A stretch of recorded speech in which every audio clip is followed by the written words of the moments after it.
Narito ang isang bedtime story na hango sa Letters of Paul the Apostle. Ginawa itong pang-teenager at adults, tahimik, reflective, at bagay pakinggan o basahin bago matulog. A bedtime story inspired by the Letters of Paul the Apostle. Tahimik ang gabi.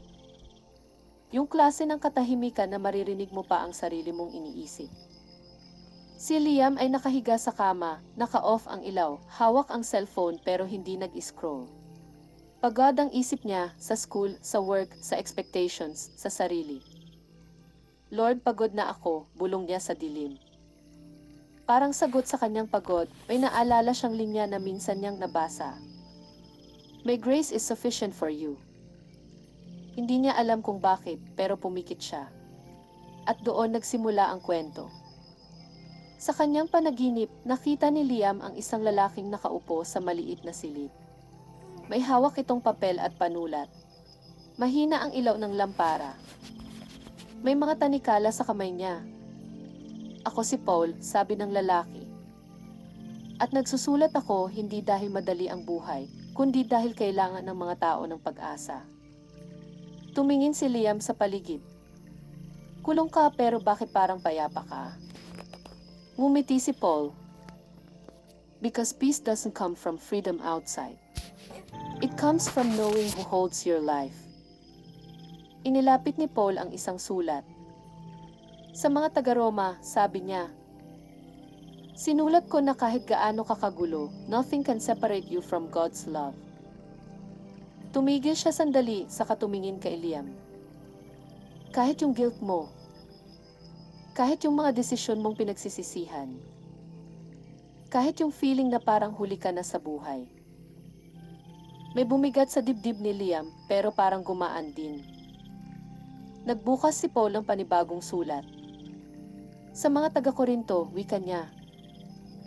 Paalala ko ito, love is patient, love is kind.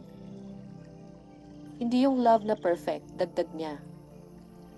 Kundi yung love na marunong maghintay. Yung love na hindi nananakit kahit may dahilan.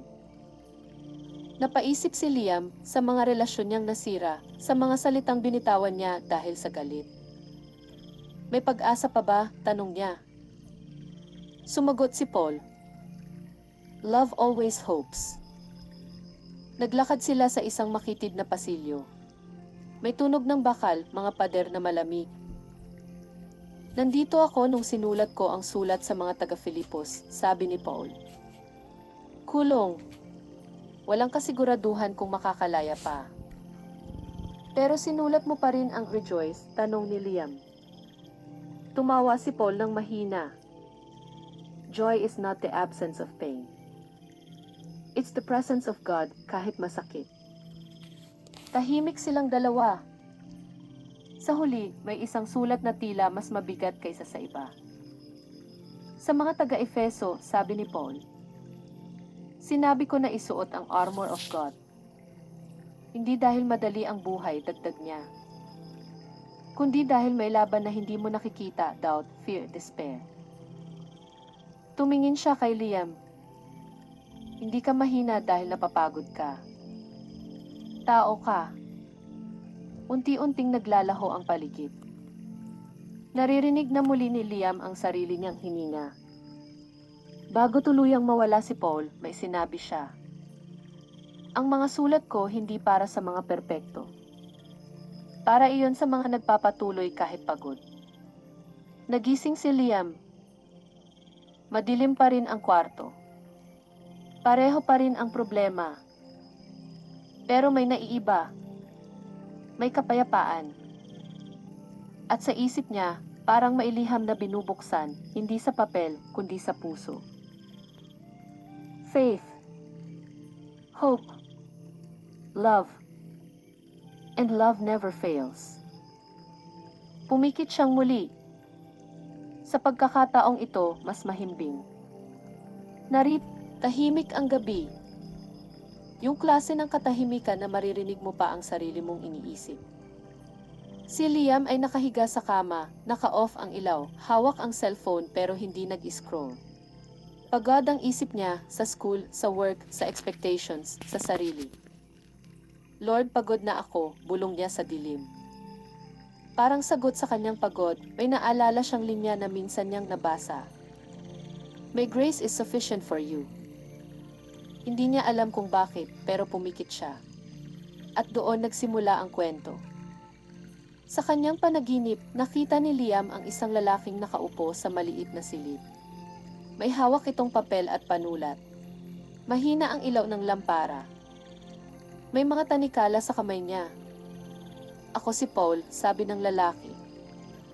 At nagsusulat ako hindi dahil madali ang buhay, kundi dahil kailangan ng mga tao ng pag-asa. Tumingin si Liam sa paligid.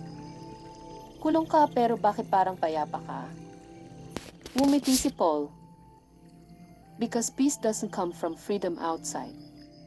It comes from knowing who holds your life. Inilapit ni Paul ang isang sulat. Sa mga taga-Roma, sabi niya, sinulat ko na kahit gaano kakagulo, nothing can separate you from God's love. Tumigil siya sandali sa katumingin kay Liam. Kahit yung guilt mo, kahit yung mga desisyon mong pinagsisisihan, kahit yung feeling na parang huli ka na sa buhay.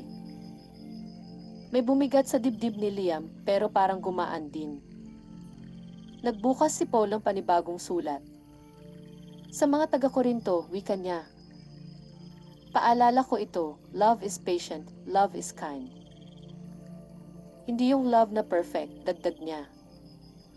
Kundi yung love na marunong maghintay. Yung love na hindi nananakit kahit may dahilan.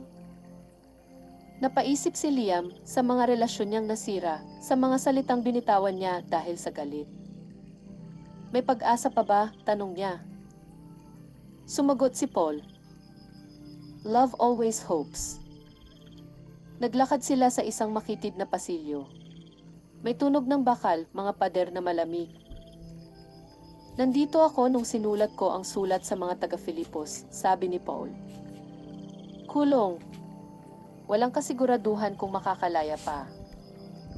Pero sinulat mo pa rin ang rejoice, tanong ni Liam. Tumawa si Paul ng mahina. Joy is not the absence of pain. It's the presence of God kahit masakit. Tahimik silang dalawa. Sa huli, may isang sulat na tila mas mabigat kaysa sa iba. Sa mga taga-Efeso, sabi ni Paul, sinabi ko na isuot ang armor of God. Hindi dahil madali ang buhay, dagdag niya. Kundi dahil may laban na hindi mo nakikita, doubt, fear, despair. Tumingin siya kay Liam.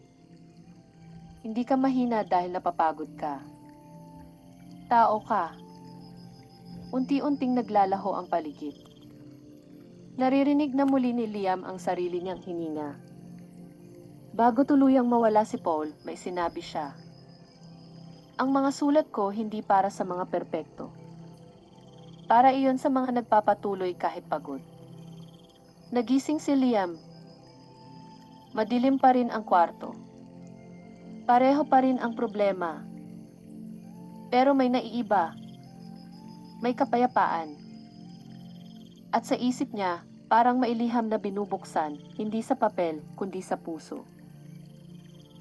Faith, hope, love, and love never fails. Pumikit siyang muli. Sa pagkakataong ito, mas mahimbing. Narito